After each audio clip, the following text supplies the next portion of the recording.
And so we have another storyteller. We have 3 before intermission. I want to introduce Jesseca Banchy. I'm going to have her come up to the stage. Yay, Jesseca!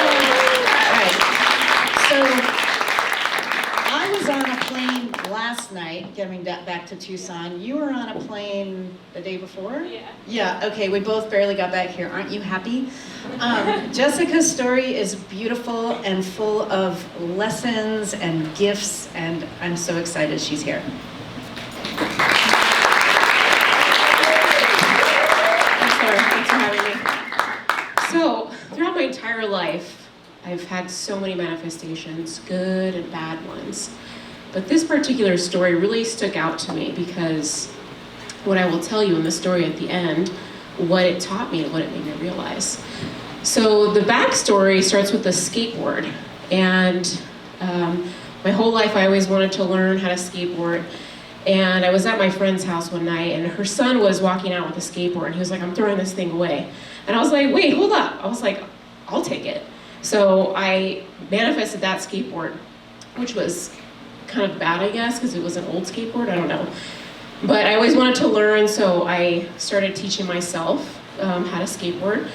At that time, I still am a registered nurse, but I worked night shift, so I was like a bodacious night shift nurse, and I'd work from 7 p.m. till about 8 a.m. or 12 p.m., and then I'd get off work, and I'd go up and down my driveway for about 10 or 15 minutes on this skateboard. And I was slowly getting a little bit better. I was able to, push forward and just go a little bit, I was doing my best. Yeah. No crazy tricks or anything, not yet. But one morning I tripped on something and I fell really hard. So that changed a lot of things. It turned out that I couldn't really walk afterwards.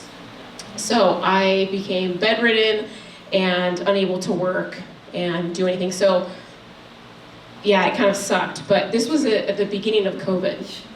So the quarantine hadn't set in yet, but literally the next day after I fell, quarantine set in. So I was home alone and kind of temporarily disabled. And that skateboard actually turned out to be a skateboard or a board I used to slaughter a couple chickens on. And I burned it later. So it's funny because a skateboard came late in my life a later time, but it was a different skateboard. But at this time, I had a very different mindset. I was very lost in life. And even though I had a career, I recently got divorced and I moved to a home by myself. And, quarantine was set in, there was everything was closed, there was nothing going on, and I couldn't really walk. So I was just at home. And this was the first time since I didn't have any responsibilities since I was 5. I didn't have school or work, and I was just sitting at home. So I started thinking a lot deeper about life and thinking about things about how do I feel about myself and this and that. So I got on Instagram and I just scrolled and on TikTok, and then, I watched a bunch of Netflix stuff, and that was a big part of my quarantine, just like a lot of people. But luckily, a month later, they provided physical therapy for me. So it took me about 2 months to recover. And so I was able to walk again about 2 months later. And after I've had all these realizations about myself and about self-love and just kind of bigger pictures of life that I didn't really think about, I was supposed to go back to work, but I got a call from a travel nurse company. And they still blow my phone up to this day. It's crazy. But so I decided to quit my permanent nursing job at the hospital and take on an out-of-state travel nurse contract. And a couple days before I started that contract, I was actually stationed back here in Tucson. And because it was such a crazy time with the government and these companies, they kind of just let it go past them that they considered me an out-of-state nurse, paid me out-of-state benefits, and pretty much everything, as if I was an out-of-state nurse, even though I lived here. Excuse me. So at a celebration, I threw a huge party the night before I started work to celebrate me healing and me starting a new job. So I stayed up all night partying, and I got about 2 or 3 hours of sleep. The next day was my first day of orientation, so it was in the daytime. And I was a night shift nurse, so I wasn't doing night shift until the next day. But like most people at that state of maturity or immaturity and awareness, I thought it was pretty reasonable to party all night and then have a really responsible kind of thing to do the next day. Which was, it was fine, everything was fine, everything turned out. It's really crazy how people in the medical field, like doctors and nurses, the things that we do to relieve stress. And, I've seen nurses and doctors do like the craziest things outside of work. I'm like, whoa, and then they go in the hospital and save people's lives. That was me. Just in modern Western medicine, that's the way. We're not taught the facilities how to relieve stress in a healthy way. But, we're really responsible for a lot of crazy shit. We're responsible for a lot of lives and stuff like that. I've stuck my entire arm in a guy's chest once, so it's like we have a way to deal with stress, and a lot of times it's not always the healthiest, but it's just what we do. We're human. So I started this job, and I did the orientation, and I started my first night shift. And in the middle of the night shift, I had a complete shift in my body. I had a change in temperature from normal temperature to 104 within seconds. My body was shaky. I felt like I was just like, I'm not able to work anymore. And I thought I was dying of COVID immediately, which wasn't the case. But so I told my charge nurse, I was like, hey, something's wrong. I can't work the rest of my shift.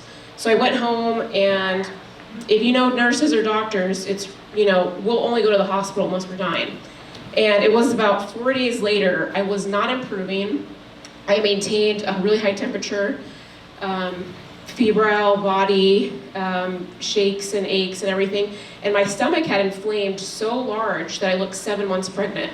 So I thought I was dying of COVID and liver failure, which was weird because it only takes me like 1 or 2 drinks to get drunk. So I was like, how is that possible for me to have liver failure? I'm probably drinking like 1 glass at a time or whatever. But so I was taken to the hospital, and I was hospitalized. I was actually negative for COVID. And they did all kinds of different examinations and blood tests and imaging. And they found that I had a very large mass in my ovary that bursted. And it caused a UTI and other infection in my uterus. And so I was given antibiotics, and within 2 days, I recovered, which is really nice. And before I returned back to work, and before I got clearance to go back to work at least, I was really worried about money. Like, I didn't work for several months. I just got divorced. I just moved. I had a lot of life, big life changes. So I was really worried. And one day I opened my bank account, and I saw that from the nurse company that I work for, that I had a check for $7,000 from them. And I think just because of the craziness of COVID and I don't know if something got lost in paperwork or whatever, but they were paying everyone that was on their contract, regardless if they worked or not, just because that was the nature of life during that time of moment in COVID. And I know this is like a physical or a monetary manifestation. The thing about it is that I felt so alone in my life. And I thought that no one was there for me, which is not true.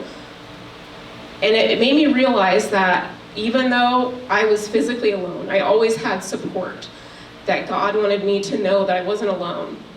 It's only $7,000, but that was a week's worth of work I didn't even work. And I got paid that much. And that's how much I made every week during COVID when I worked. And I mean, it's a beautiful thing to have success in business and success in your job or anything. But it really taught me, it's not about the monetary, it's not about the physical. And I know that we have a lot of terror and horror in this life, and there's a lot of trauma and separation and division and just horrible things that happen in this life between humans. It's not about that. It's all about my internal experience, about everyone's internal experience. And it's about being alive is a manifestation. Every breath that we take, every step that we get to take every single thing about life, being able to move, being able to walk or talk, is just a manifestation about being alive. So even though I got a big paycheck, that big paycheck made me realize that being alive is enough to just to be happy and just to be alive, which took years for me to realize, but I eventually got there. So that's all I have to say. I'm so glad I didn't cry, because I usually cry. So thanks for listening. Thank you so much.